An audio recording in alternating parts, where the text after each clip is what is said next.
Oi, meus amores, tudo bem? Então, eu sou a Bruxa de Salem e eu venho com mais um relato assombrado. A Estrada do Medo. A pessoa que nos relata essa história, ele é morador de Mossoró. Ele mora lá até hoje. Hoje ele tem 49 anos. Mas isso aconteceu quando ele tinha 23 anos de idade. Mossoró é um lugarzinho de interior, né? E onde ele morava especificamente era um lugar que, na realidade, hum, poucas pessoas habitavam assim, né? Era bem interiorzão mesmo. E sempre assim os lugares lá era de estrada de chão, né? As pessoas para se locomover de um lado para o outro sempre tinha que se locomover pela estrada de chão. E o Pedro nos conta que ele sempre andava de a pé, bicicleta, né? Sempre por essa estrada em questão. Mas nunca viu nada, nunca passou por nada, nunca teve nada de errado nessa estrada. Sempre passou, mas ele sempre passava cedo, né? Nunca passou tarde, nunca teve que ficar até um certo horário mais aprofundado. Mas um belo dia ele conseguiu, depois de trabalhar muito, comprar um carrinho, né? E depois que ele comprou o carro, então ele se aventurou a sair mais à noite, poder fazer mais umas saídas mais alongadas, né? Porque sempre que ele saía com os amigos ou algo parecido, ele tinha que retornar cedo, porque tinha que vir de bicicleta ou então a pé, e eles não gostavam muito de caminhar na noite sozinho.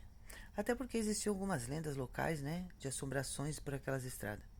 Mas eles nunca tinham visto nada, nunca tinham presenciado nada. Mas Pedro, né, em específico, teve uma experiência ruim. Um belo dia, um amigo dele convidou ele para ir num sítio vizinho, tomar umas bebidas, contar umas histórias, né? Rir um pouco, passar um tempo diferenciado entre amigos, fazer alguma coisa para comer, trocar umas ideias.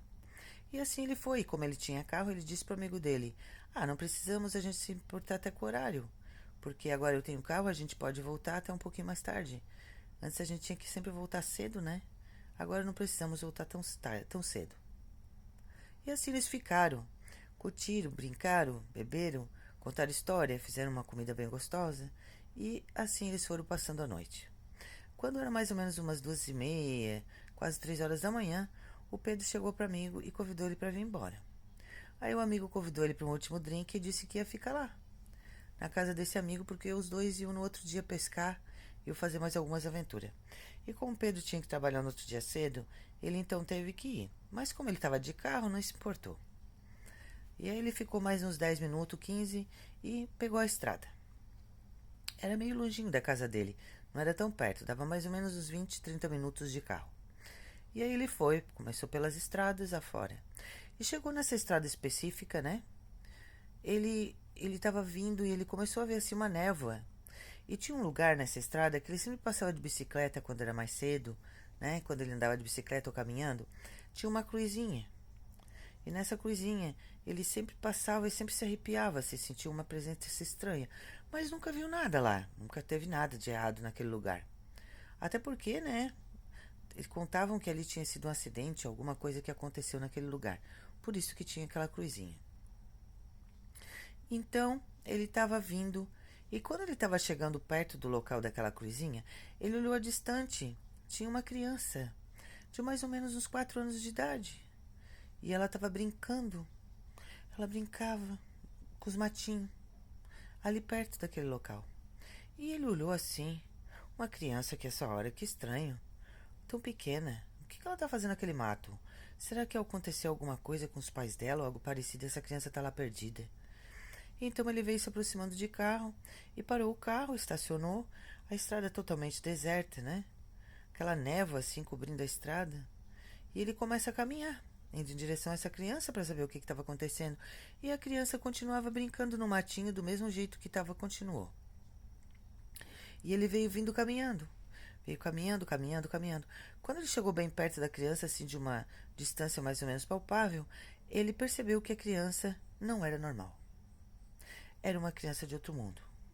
Se tratava de um ser espiritual. Não era uma criança do nosso mundo, segundo ele relata. Então ele, mesmo assim, para tirar tema, continuou. Mas ele disse que a cada passo que ele dava ele ficava mais arrepiado. E se arrepiava até a nuca, assim. de tão apavorante e tão gelado que era o ar naquele ambiente. E não era noite de frio, era um calor insuportável.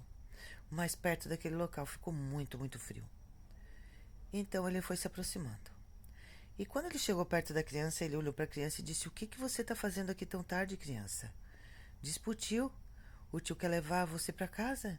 E a criança nada respondeu. "Meu anjo, diz para mim o que você tem? Você está aqui perdido? Onde é que está o seu papai e a sua mamãe?" E a criança não respondia. E ele foi se aproximando mais. Quando ele chegou perto da criança para colocar a mão nela, ela virou e olhou para ele. Quando ela olhou, ele sentiu um pavor inexplicável. A criança era extremamente branca e ela tinha uns olhos tão negros, tão negros, tão sombrios, que causava medo em qualquer uma pessoa neste mundo que se aproximasse dessa criança. Ali ele percebeu que era algo do outro mundo mesmo. E ali ele perdeu as pernas e ele não conseguiu ter reação mais nenhuma. E nem a boca mais ele conseguiu abrir. E a criança olhou para ele e deu um grito, mas um grito tão assustador e ensurdecedor que ele achou que ia se borrar nas calças naquele momento. E ele disse que, como uma fumaça, ela sumiu. E ali ele ficou paralisado por 3 minutos, sem conseguir se mover, de tão assustado que ele ficou com a situação. E aí, ele pegou. Depois de uns 3 minutos, as pernas dele começaram a voltar. Então, ele começou a caminhar lentamente em direção ao carro, com os olhos esbugalhados e morto de medo, pois estava sozinho naquele lugar e o medo de a criança voltar de novo e fazer alguma coisa contra ele.